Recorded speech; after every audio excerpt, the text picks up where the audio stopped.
What's up mga kapakners? For today's video, magluluto naman tayo ng chicken spaghetti mga kapakners. So gagamit tayo syempre chicken at syempre pati hotdog chicken mga kapakners. Meron na rin kami dating akong niluto ng spaghetti. Nag-vlog na rin ako nun, pero pork yung gamit natin. So ayun mga partners, para malaman niyo po kung paano ang version ko ng chicken spaghetti mga partners. Siyempre panoorin niyo to mula umpisa hanggang dulo mga partners. Watch this!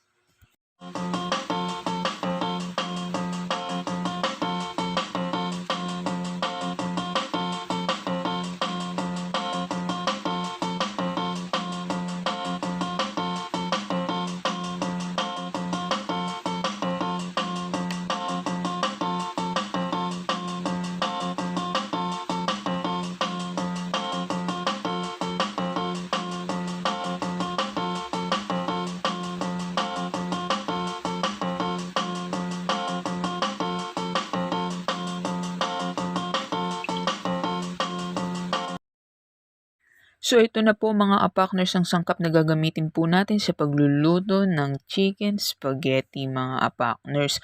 So syempre, kailangan po natin yan hotdog, sibuyas, bawang, bell pepper, tapos kailangan din po natin syempre ng nor cubes. Beef yung gamit ko, hindi chicken.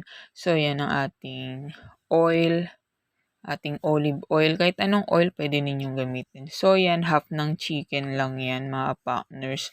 At para sa 1 kilong pasta at sauce mga partners. So dahil dalawa lang naman kasi kaming kakain yan mga partners. Good for 2. 1 kilo yun, good for 2. So yun, kaya kailangan sakto lang 1 kilo sa amin. So simulan natin mga partners. Siyempre nagpainit na tayo ng kawali at nagpakulo na rin ako ng tubig para nagpapakulo po pala. Nagpapakulo na po ang tubig para sa pasta. So, yan, mainit na ang ating kawali. Pwede na natin lagyan yan ng oil, mga partners.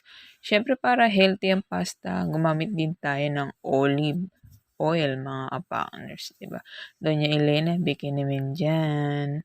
So, pagkatas niyan, mga partners, mainit na rin yan. Iprito ko muna yung hotdog, mga partners. Gusto ko kasi yung luto yung hotdog. Feeling ko kasi pag hindi pinrito yung hotdog, di naluluto sa sauce.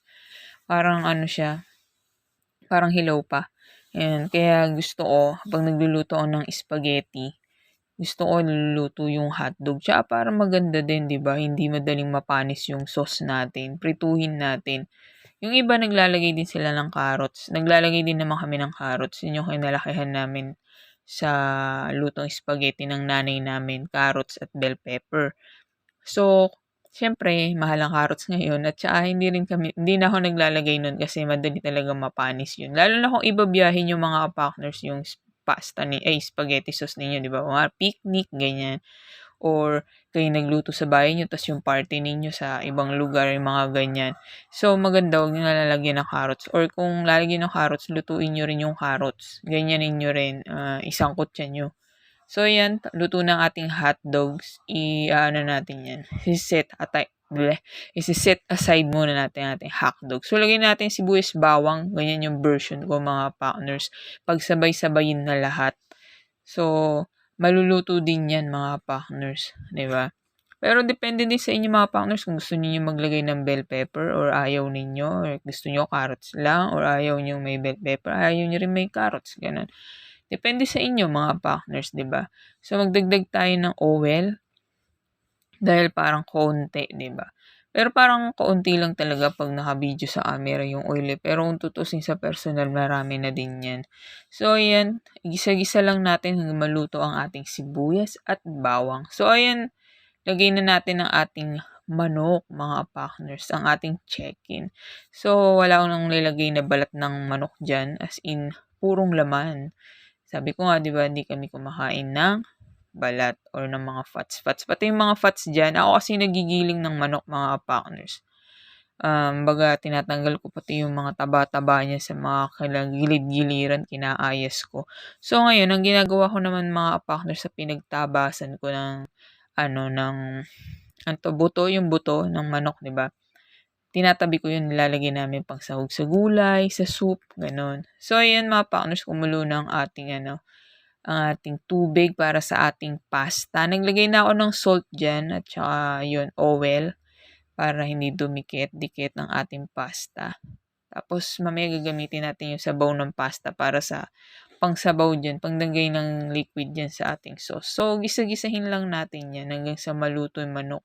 Gusto ko din luto-luto yung manok kasi para hindi parang 'di ba parang malalasahan mo malangsa pa. Kasi siyempre kapag sa sauce naman, 'di naman lahat agad-agad naluluto lahat 'yan. Mas maganda pa rin kung igigisa ng maigi yung manok or yung hotdog, ganyan, para masarap talaga. Tapos lagay na natin yung ating bell pepper. Noon mga partners, ayoko nang ilalagay kaagad yung bell pepper. Gusto ko yung bell pepper sa huli ko na ilalagay para talagang crunchy. Pero siyempre, para tumagal yung ating pagkain, kailangan talagang lutuin natin maigi ang ating gulay, 'di ba? Isangkot siya maigi ang ating dapat isangkot siya o igisa maigi.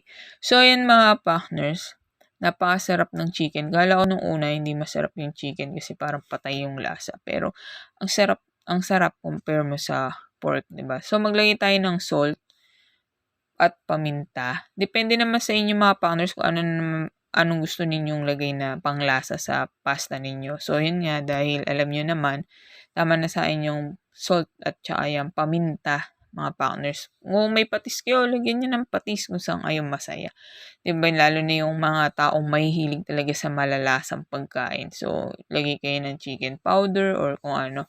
So, ako, nor cubes lang yung nilagay ko. 'Di ba? Nor cubes, bikini pero beef yung gamit ko mga partners, Isa lang sapat na 'yan, pero kung gusto ninyo sa inyo dalawa, edi lagyan niyo ng dalawa. So, may nakalimutan ako diyan mga partners, kailangan ilalagay na natin diyan yung tomato paste. Naglalagay din pala ako nun kasi gusto ko yung spaghetti ko maasim-asim. Ayoko ng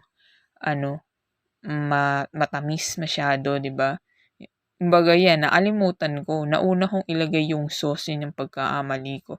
Pero okay lang kasi iba, gusto nila talaga mas unang niluluto talaga yung tomato paste. So wala, nagkamali tayo, eh. So ayan na, panindigan na natin 'yan. So isama na lang natin mamaya yung tomato paste, 'di ba? Naitago kasi ni Partners Mikey, hindi ko nakita. Kaya 'yan, si tomato paste, late nga siya nailagay. Pero ayos lang yan. Yung asim naman kasi yung tomato paste talaga. Habol ko mga partners. So, ang lasa talaga ng spaghetti gusto ko is Italian. Yung Italian flavor talaga yung hinahanap ko mga partners. So, minsan naglalagay pa akong oregano dyan or basil, dried basil. Pero, wala akong dried basil.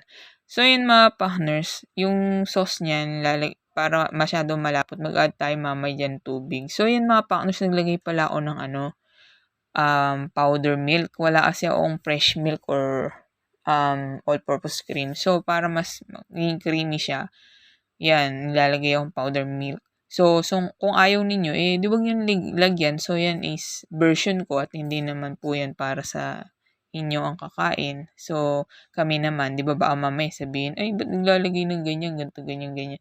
Di ba, version ko po yan at kami naman po yung kakain. Kaya ako bahala kung ano yung gusto kong ilagay sa niluluto. O gayon din po kayo kung gusto ninyong gumawa ng chicken spaghetti sa bahay nyo. Ayun na bahala kung ano ang ilalagay ninyo, kung gusto nyo lagyan pa ng kumbaga ng chicken powder or gusto niyo lagyan ng maraming fresh milk, gusto niyo lagyan ng kondensada, kahit ano. So, yun, naglagay ako ng yung pinagkuluan ng pasta. Yun yung nilagay ko mga partners. So, para sa akin kasi, masarap pag naglagay ka ng gatas mga partners. Yung tamis ng gatas, yun na yung tatamis dyan sa sauce. At least balance lang. So, yung iba pang nagluto talaga gusto nila matamis. Ang gusto ko lang matamis mga partners na spaghetti sa Jollibee lang talaga. Yun na yung tamis ng sapat na sa akin. So, yan mga partners, ilagay natin ang ating hotdog. Napakasarap niya, no? Kasi tumutulo pa yung mantika ng olive. Tapos mga partners, kung olive yung gamit nyo, ang sarap. Mas nagdadagdag ng flavor sa chicken spaghetti mga partners. Kaya kung may olive kayo, yun na yung gamitin ninyo para mas masarap. 'Di ba? So, ayan, pakuluan lang natin yung, halo ko lang yung sauce. Mahilig talaga ako maghalo. So, ayan, mamaya papakuluan natin yan. Tapos, antayin natin umangat yung mga manti-mantika yan. Tapos, luto na yung sauce niyan, mga partners. Pero, titikman muna natin yung lasa, syempre, mga partners. Tapos, maglalagay pa rin tayo dyan ng cheese. So, nag-add ako ng paminta dyan. Mahilig ako sa paminta. Kaya, ayun, mga partners, ano pong version ng chicken spaghetti nyo or ng spaghetti ninyo? Kumbaga, kanya-kanya tayong style. Yung iba, Filipino style, di ba? Kumbaga, yung iba, sobrang tamis. Di ba? Yung naglalagay pa ng ketchup sa spaghetti. No-no na sa akin yun kapag, kumbaga, naglagay ka ng kondensada. So, lagay tayo ng cheese, mga partners. Yan. Great lang. So, syempre, mga partners, meron kasi akong alam na naglalagay na ng ketchup, banana ketchup, naglalagay pa ng kondensada, naglalagay pa ng asukal. So, parang nakakatakot kainin pag ganun, mga partners, di ba? Mabubuhay yung cancer cell natin na sa katawan, puro sweet. So, tama na yung ganyan lang sa akin. So, kung ano yung version na gusto ninyo, mga partners, yun na. So, syempre, kanya-kanya naman tayo ng version sa pagluluto, di ba? Kaya, kung gusto niyo ng matamis, kung gusto, may gusto naman ng maasim, di ba? Kaya kanya-kanya tayong version, mga partners. So, ayan ang version ko ng chicken spaghetti, mga partners. Tapos, ang maganda dyan sa chicken spaghetti, mga partners, healthy pa. Pwede pa nating mapakain sa mga lolo't lola natin, di ba, na hindi na masyadong nagmi-meat ng mga karne-karne ng mga beef or pork, di ba? At least yan chicken, mga partners, healthy pa. So, yan mga partners, syempre, di ko na napakita sa inyo na hinalo-halo ko yan. So, ayan, kakain na tayo. Tikman na natin yan, mga partners. Dahil birthday na ni Partners Mikey. Tikman na natin yan, husgahan na natin kung ano ang lasa ng ating version na chicken spaghetti, mga partners. Kaya tara na, let's go, mga partners. Syempre, kayo po ba, naglalagay po ba kayo ng hot sauce sa spaghetti ninyo? So, ako yan. Yan ang trip ko. Maglagay ng spaghetti. Maglagay ng hot sauce sa spaghetti, mga partners. So, tara na, mga partners. Tikman na natin yan.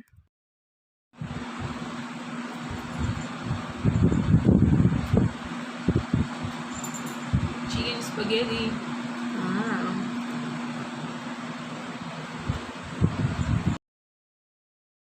So, ayan, mga partners, nag-off ako ng sounds dahil nagti-TikTok si Partners Mikey ba tayo. May CPR ni Lolong. So, ayan, mga partners, napakasarap, napaka-creamy niya, napakaswabe ng lasa. Kaya gawin nyo na yan sa mga bahay ninyo, mga partners. Kaya tara, kain po tayo, mga partners. Sa sarap niyan, mga partners, mapapasayaw pa ako eh. Mapapasayaw sa sarap, tapos yun, mapapapikit sa sarap. O, tirek, di ba, mga partners? Then, nagtitiktok si Partners Mikey, kaya napapasayaw tayo dyan, mga partners. Kaya, kain lang tayo, mga partners. Lutuin nyo na yun sa mga bahay ninyo kasi napakasarap. Kaya, let's go na! So, mga partners, ito na ating spaghetti. Di ba, mga partners? Sarap, di ba? So, chicken spaghetti, mga partners. Gawa na rin ngayon sa bahay ninyo. Napakasarap. Actually, yung sarap ng flavor ng chicken. Di ba, parang in-expect ko patay yung lasa niya kasi yung chicken, iba talaga yun. Compare mo sa mga beef na lalagay natin sa chicken. Ay, sa spaghetti natin, di ba? Pero, masarap yung flavor niya. Kapag yung ginamit ko dun is yung beef broth, mga partners. So, yan, kung gusto niyo naman na magdagdag pa ng ibang ingredients sa spaghetti niyo, dagdagan niyo na lang. So, yun yung version ko, mga partners. Pasensya na maingay si Pipila. Nagpapapampam. So, yun, mga partners, kung nagustuhan niyo ang aking version ng chicken spaghetti, syempre po, pa-like po ang aking video. At, syempre po, sa mga hindi pa po na-subscribe, subscribe na po kayo, mga partners. At kung na-subscribe na po kayo, thank you very much. Thank you very much. At syempre po, mga partners, huwag niyo po kalimutan i-click ang notification bell button para laging update sa mga bagong video na upload namin. Mga partners, bye-bye!